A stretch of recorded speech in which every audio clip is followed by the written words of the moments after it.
Welcome, everybody. This is the Rotary E-Club of Silicon Valley. Every week, we bring you the stories of people who make the world better. We are part of Rotary International, 1.2 or 3 million people around the world and 36,000 clubs who subscribe to the motto, service above self, as in, how can we improve the lives of others locally, globally, and digitally? You are probably finding us on our YouTube channel or on our club's webpage or on one of our podcast pages. And wherever you might be, you can find the full bio of our speaker today, Vijay Rajvaidya. Now, Vijay, interesting guy. He is the CFO and the managing director of India Currents, which is a publication, an award-winning and long-term publication here in the Bay Area focused on the Indian American community. He is also a member of the Evergreen Valley Rotary Club. So we've got a fellow Rotarian visiting and presenting to us today. We're excited about that. And it is with great pleasure that I hand the mic over to him to tell us about an extraordinary journey. Vijay, it is an honor to have you. I hand the mic over to you. Thank you, Rustin.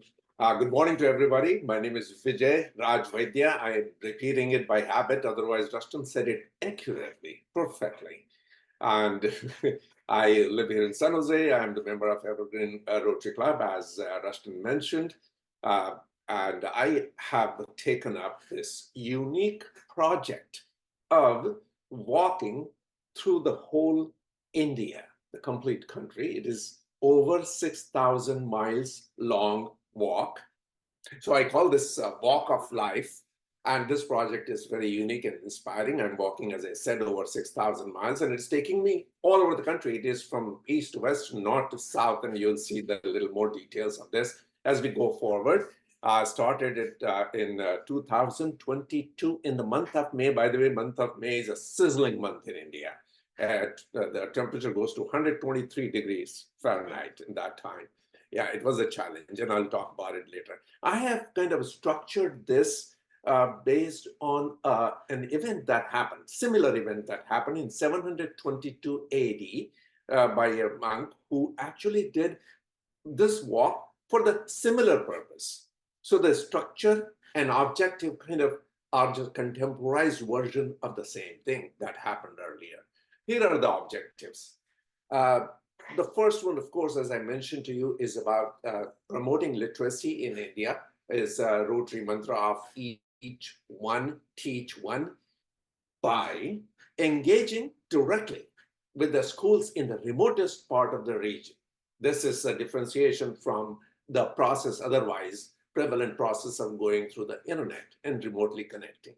But there are some associated objectives also which are in the same line of thought, that I'm also kind of trying to develop resources to fund study chairs in worldwide universities to research on Indian culture, heritage, and civilizational history.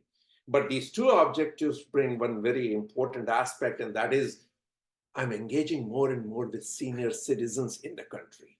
They are helping every which way in this. So it brings that aspect also of bringing all the superannuated senior citizens who have contributed immensely to the community, but now they are living a retired life, bring them back, and they are more active in engaging with the community.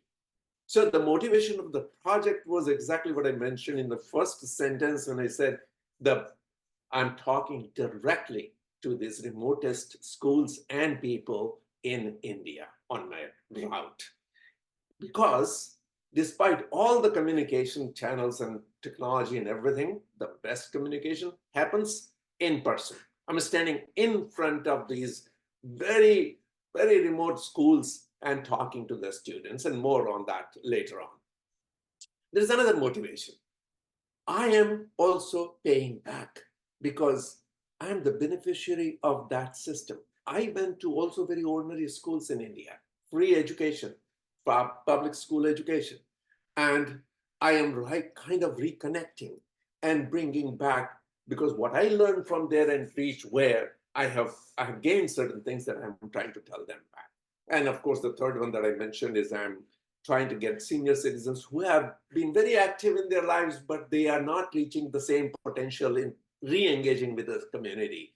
and bring them back into this activity. People are very excited to go forward and work with that. Here is the picture, big picture. So you may not be familiar with the map of India, but here is South Himalayas, here is Tibet and China, and this is the West. And here I started right in the middle here in the place called Ujjain. And there's a reason for this. It's kind of a very strange thing that came together. Ujjain used to be the intellectual capital of ancient India. A lot of work in mathematics, astronomy, literature, philosophy was done over here. And my kindergarten started right here in 1956. I started going to school here in Ujjain. So I started from this place, walked down here, and then it will take me all over the place. What happens in this walk is the connection directly, as I emphasized in the beginning itself, that I have that unique opportunity to talk to the youth, the students, and the kind of students I'm talking to, these are actually working. The picture that earlier you saw, that girl's picture, she's a flower vendor outside a temple, but she goes to school no different than the kind of school I went to. And she has high aspirations. Similarly, I've talked to shepherds who are going to college also. This paradigm was not existing when I was going to school. A shepherd was a shepherd, and a student, an educated person was these are two different paradigms. But these have merged in India now. Tea vendors, people who are right on the streets, they are selling tea, but they are going to school and they are educating. So these are the kids I'm talking to. Adult education also. Each one is targeting not just the people who are not going to school, not starting, but also the adults who have not gone through school at all, and they are working and trying to take care of people. And then, of course, it also brings us to this cultural ethos that we believe in there, where I'm the kind of interaction and the love and affection I'm getting from the people, taken care of by the people, is just amazing. Here is the highlights of the walk.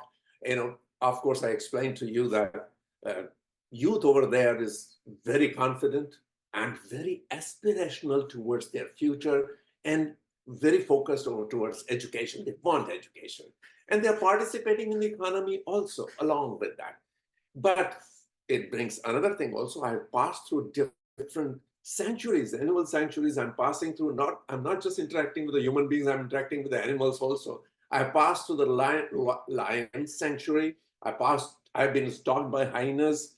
I have passed through the forest where I suddenly discovered I was in the midst of leopard country. I was in the middle of leopard country, rather. And this picture you see on the right was I suddenly discovered in the dawn. I was walking from 2 a.m. onwards. And in the dawn, I see this big board that says that, hey, the drivers drive slowly because the leopards cross the highway here.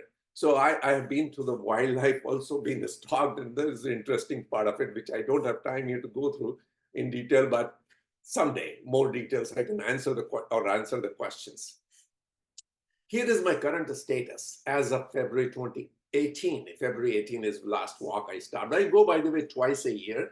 I walk 15 days, and I generally cover about 300 miles to 350 miles in each 15-day continuous walk. I do those 15 days. Each day a marathon, and then come back and then do this again. Only the first time I walked in the month of May, but no more. I do now in March or in October, and in October. So this is where I had started, as I explained to you, came down here, walked all the way to the down in this western coast of Arabian Sea, walked to the tip, there's another temple here, then walked and here, and I'm on my way to here, up in Himalaya, 16,000 feet up there. That's the next stop. But I have reached this place, and I'm going to start exactly. I take the Google coordinates and start exactly where I'm starting from. So here are some of the visuals. These are the laborers, and I am taking this picture. This is not a library picture. I am, if you see this picture, the same location, here I am there. These are the laborers who have done days hard work and coming to study. There is a coursework they have to go through in their literacy, and it is run by Rotary in India. And I'm promoting that. Here are some of the visuals. When I'm talking to the students in the rural schools, and they are so thrilled to see a person who has been around there, but now he's coming from where? From America.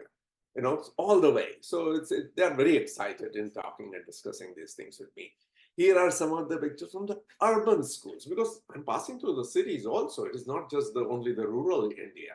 So very highly resourced and nice. So it's, in this particular place, I was talking to 800 students sitting in front of me. Here are 300, 400 students sitting in front of me, and the various, locations. Here are the Rotary clubs when I meet them on the way. And they also want me to explain the whole thing, engage with me in whatever way it is possible. Here is the important slide here. Support structure. I started as a solo walker. If you can see the picture, that's exactly like the turkey that I show over there. This is up in San Jose on Quimby Street. But people have started joining me now. They are actually walking with me also. So it has become a movement, sort of. And the call to action is that we need help in here. Until now, I have done this totally by my own resources, not even Rotary resources. It's a Rotary program, but I have spent all borne all the cost of it. But I need help going forward, because this is going to take 6,000 miles, is going to take me a few years to complete. And it will take me, need some work. So I need some help. So this is where, I can explain this in question and answers later on. Here is my contact information, right here in Silicon Valley, my phone number and the email.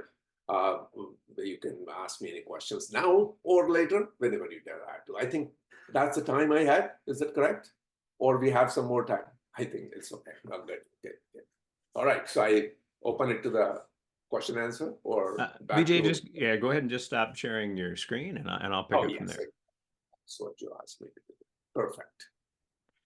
Fantastic. Thank you very much, Vijay. I am excited for us to be able to talk more about the work you're doing with these journeys. I want to introduce the people that we have who have joined the recording. And so as I call your name, please wave at the camera. All members of the Rotary E-Club of Silicon Valley this week. From Houston, Rory Olson. All right. From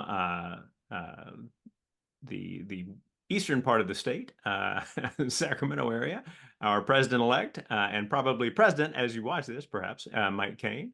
And then also right here in the Bay Area, Lisa Axelrod. Lisa, thank you for joining us as well. All right. My name is Rushton Hurley. I live in San Jose. So in jumping into this, I want to start by talking about the variety you have encountered and are encountering as a part of this. So India is a country of so many cultures and languages and peoples. So first, by visiting these different places, how do you handle language? Is it that Hindi is kind of spoken everywhere, or how do you work with some of those differerences? Yeah. So Hindi, as you said, Hindi is spoken nearly everywhere. When I go to southern states, there the languages, I may have the real challenge of language over there, because although Hindi is spoken over there also, but it is in less prevalent than in the northern states, middle and northern states. So language-wise, Hindi is fine. But then I have also the good proficiency in some of the regional languages and stammering in some regional languages. So I'm able to. But because the southern states I'm going to reach few years later, I'm starting to get some learning on starting to learn some of those languages of southern also, so at least I can have a stammering of it in the interior part, because you may need that. Absolutely. A question coming in from the chat, and it's also about cultural barriers in India. How do cultural challenges and differences affect educational possibilities? So if we're talking about younger students, if you're talking to younger students, are there regional, perhaps, variances with regard to access to secondary and higher education? So India has multiple languages. Multiple languages, meaning these are not just the language, one language is spoken differently. These are different languages. They have different scripts, they have different literature, they have different music, everything different, going all the way 2000 years. So these are really different languages. So what happens is, to promote and keep them, not lose those languages. The education is, you have a choice to get your education in the medium, instruction medium, the language that you want. You can have your regional language as a medium of instruction, or you can have Hindi, or you can have English, or you can have, there are a few more choices depending upon the resources available. But generally, 3 languages are offered. So yes, this causes this kind of complexity into the learning education system. But I so far have spoken in Hindi, and in southern states also, I will be speaking in Hindi in front of the students, but English also plays a role in there.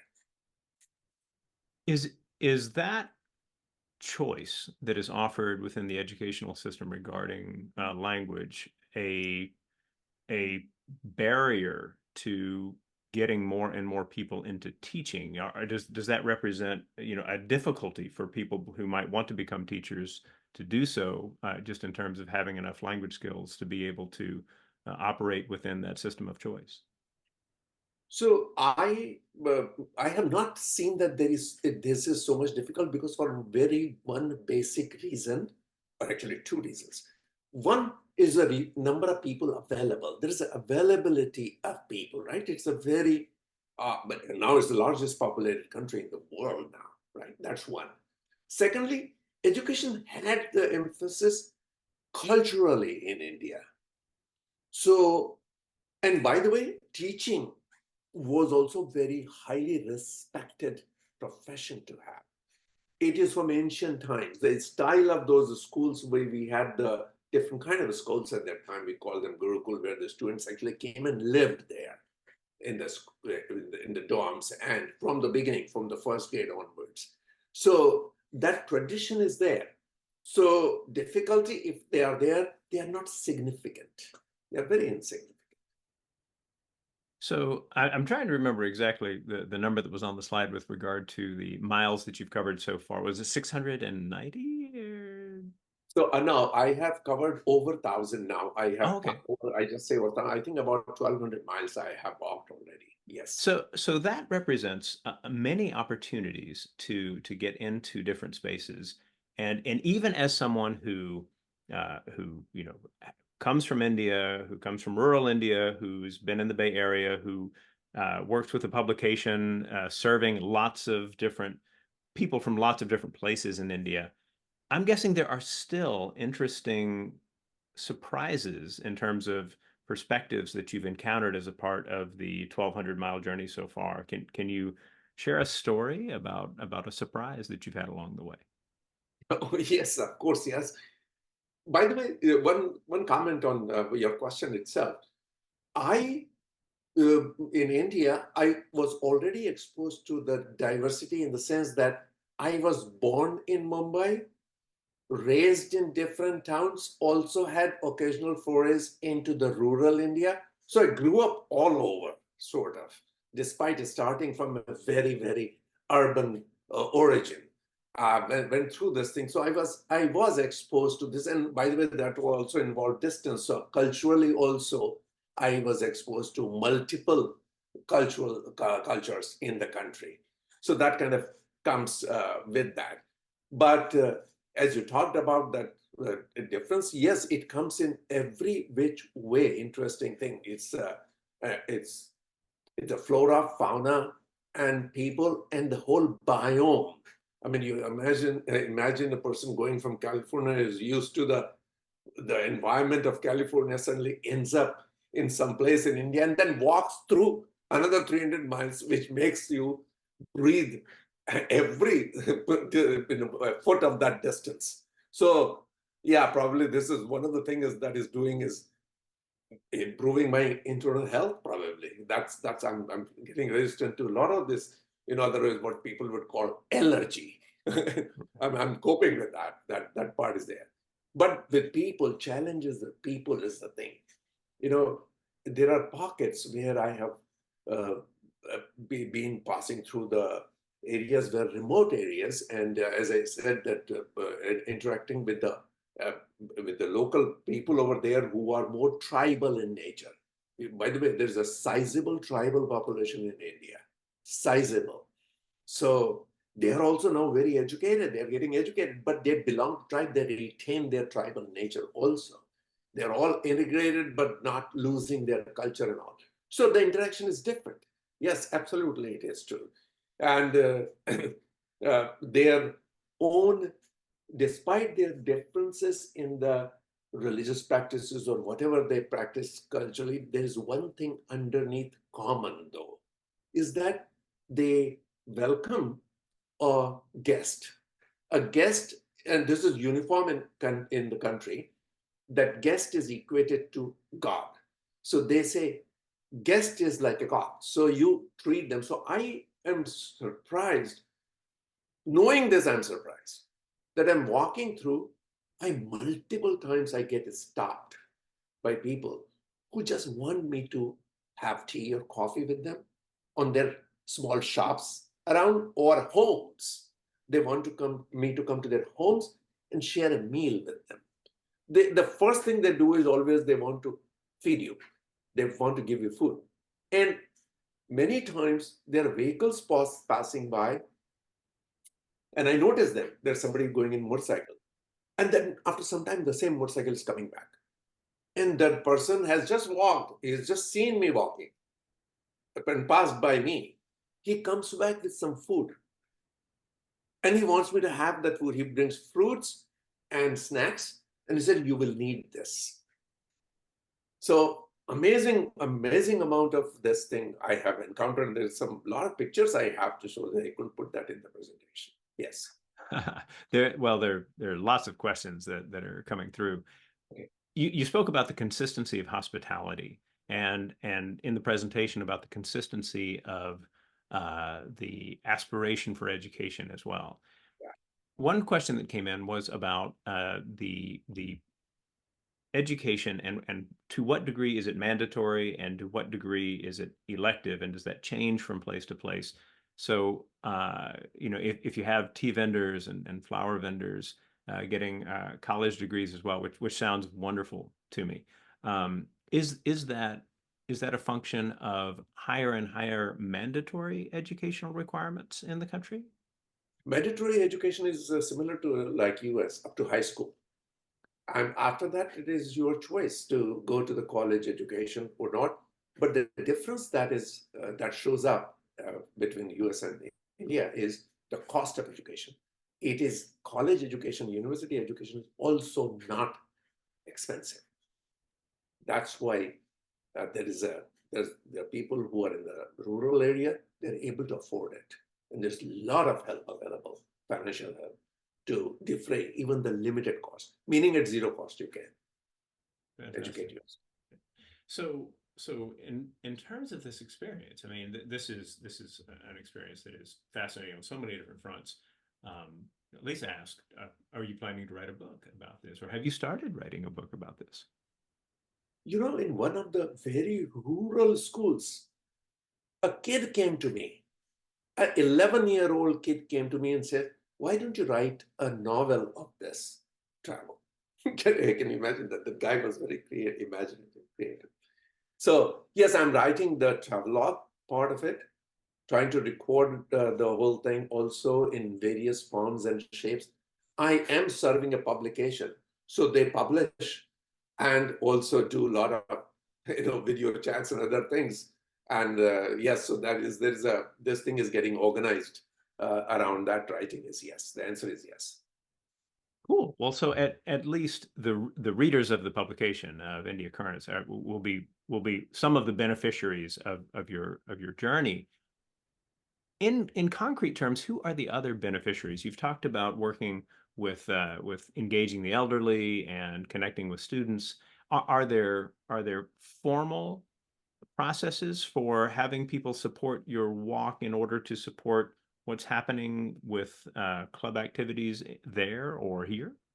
Yeah, so there is some formal support is there in organizing part of it, not the supporting financially, but I do connect with the local Rotary over there, and then the local Rotary and the National Rotary Club president, and they in turn, communicate with the local Rotaries I'm coming by. When I'm walking, there are multiple Rotary clubs on the way, and they are the ones who facilitate uh, my introduction and everything to the local schools.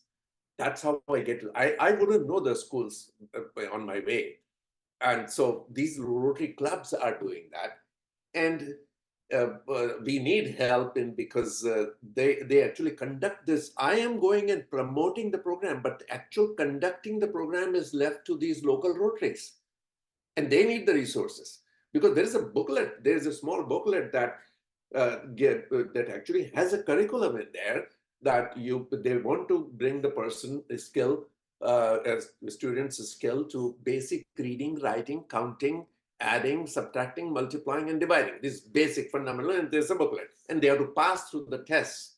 So to print that thing, to distribute that thing, to monitor that progress, all these require an organized effort, which I don't carry that organization with me.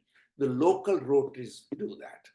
So I am just connecting in-person people to that program because they cannot scale that. I am the one who is the common thread going through that. So that's how this organizational is in a way coming and helping me. I need a little more, and I'm connecting now California Rotary, particularly my district here in Silicon Valley, to facilitate some of these resource related things. Organizationally also, I will seek help going forward. So a lot of what you're doing with your walk is to help you fine tune your thinking about the kinds of Rotary service projects that you do in India. Is that correct? Yes, yeah, there are also Rotary projects we're doing in India, correct? Yes. Fantastic. I remember that from your bio that's one of the things that you focus on as a Rotarian is possibilities for service projects. As you can imagine, in our club, which is online, asynchronous, and geographically distributed, there is an ongoing interest in travel stories, and so Mike asks the question: in your opinion, is there a cuisine? Is there a food, a regional cuisine in India that is especially good, or that you especially enjoy, and why? So every 100 miles, the food changes, the style changes, the delicacy changes, the way they make tea changes. Okay, so I will not put it down at one or two that I like. For the basic reason is that when I was growing up, I was also exposed to the multiple styles of cuisine. So I have favorites in many, many. You talk of Southern, I will give you the name. And that also did one more thing, made me a cook too. I love cooking. So I'm able to cook that. So the one thing that besides liking that happened because of this, and even happens today, is that while walking, by the way, because I'm not having any very infrastructure, by the way, I'm not getting hotels to stay. I am managing by myself. Whatever comes on the way, I eat. And because I know the local food so well, because of my past experience, and I'm able to survive this. Because I am staying and sleeping in temples many times, small huts. Last in February, one night, there was nothing available. There was a gas station. I had to sleep in that gas station that night. So yeah, I'm exposed to every kind of food and every kind of lodging. Wow. All right. So a true pilgrim.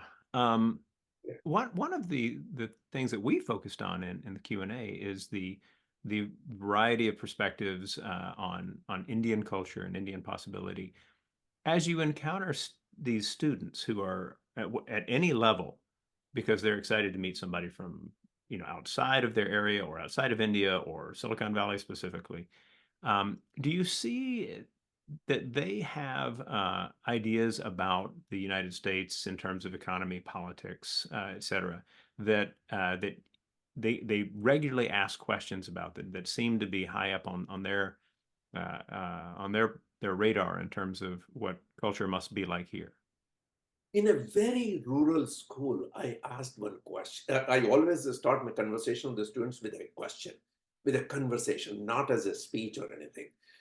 And most of the time I ask the question, about when I tell them that I come from America, I right away ask them, so do you know any cities in America? And right, people start popping up, dum dum, dum, put up, and people surprise me. But San Francisco is the least known, by the way. Can you imagine this in this? But New York, right, and Chicago figures very strongly, and multiple other cities. But least, as I said, was San Francisco. And yes, they are knowledgeable about it. They're American, but they are curiosity also.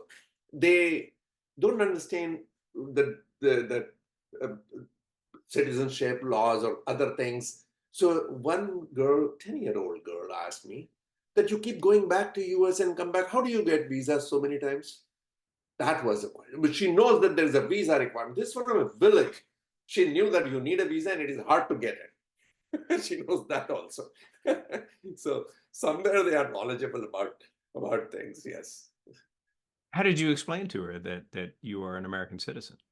Yes, I exactly like that. Meaning there was not too much to go about that, but I told her that I do not need to get visa to go to America, but I need visa to get to India because now I am a citizen there. So for coming to India, I need visa, and hopefully she understood. I don't know. So let's finish the recording portion of our time with you with a question about the experience that you are effectively offering others. You mentioned that you started doing this alone, and that now people are walking with you. Yeah. If there are Rotarians who watch this video and they think, I'd like to talk to this guy about the possibility of walking with you as an opportunity for a pilgrimage in some fashion, how would they get in touch with you? Okay, so thank you for asking me that question. Uh, yes, there are actually already people walking with me, and of course the contact information is up there. But I'm coming, getting the website up, the Facebook page is up, all other social media pages are up. We are actually getting it to the level where we can have a proper interaction through those mediums, by media, by the way. But until then, my number is there, but there are many other volunteers in India who are also taking all these requests. And I didn't give all those numbers here because I'm over here. I'm the only one over here. That's why I gave my number. But yes, going forward very soon, we will have the website. The website is already up, by the way. We call it knowingindia.org. It's already up, but I have to yet to manage and bring it up to the level that will be able to interact and provide information, required information for that. But by the way, uh, engaging with us is not only by walking. You're welcome to come and do that because that gives us it scales us in the front end, meaning we will be able to get to more schools. We'll be able to talk to more students, more people on the ground. But there is a tremendous amount of back-end work also required, where people can volunteer from wherever they are. They don't even have to do that. But if they are interested in walking, yes, they are welcome. Back-end work requires, I am going and putting this program out there. We have to really run the program through the local Rotaries. So continuous communication with the local Rotaries as to how they're moving forward. Because once we start asking for resources and fund, then we want to see how they're getting used, how they're getting, optimally used, rather, improve the things, communication, reports, everything. So many things have to be done, and arrangements and scheduling. So sky's the limit to scale that, and that requires a back-end work too, in addition to front-end work. Good deal. And you mentioned that it's at knowingindia.org. Is that correct? knowingindia.org. We Yeah. will certainly keep an eye on that site. And I'll finish up now and then hand it back to you for a final word in a moment. But for all of you who have been watching this, thank you. Take a look at the page where you found this recording. That could be our YouTube channel. It could be one of our podcast pages. It could be our meeting page, which you can get to most easily by following rotary.cool. That will get you to our club. And while you're there, let us know. Let us know through the attendance form if you'd like to get an email back that allows you to pass along to your club secretary that you visited a different club. or perhaps you'll leave us a comment at the bottom. So there is a discuss forum where we love to get people's comments about the different elements of the meeting, the program itself, of course, but also the inspirational video, the Learn Something New video, the message from our president at the top, the word about different projects and opportunities that might be there. All kinds of things that we hope will allow people to recognize the kind of experience that they might be more familiar with in a traditional Rotary Club, but would be perhaps quite excited to find happens online as well.